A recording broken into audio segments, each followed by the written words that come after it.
अस्सलामुअलैकुम नाजरीन, मैं हूं आपका मेज़बान उमर दराज साबरी। आप देख रहे हैं सिटी वन न्यूज़। खबर शामिल करते हैं सीलमवाली से। सीलमवाली के नवाही गांव चक नंबर 136 जनूबी में नहरी पानी ना होने से किसानों की चीखें निकल गईं।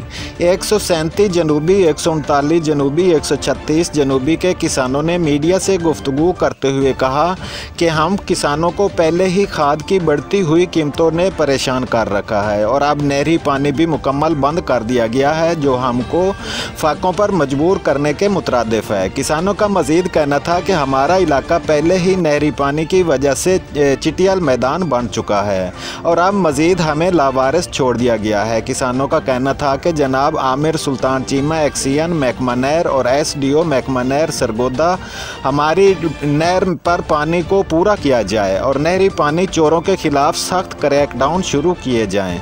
रिपोर्ट कर रहे हैं Baba Arif Jatt, bureau chief, city one news, Sargodha से।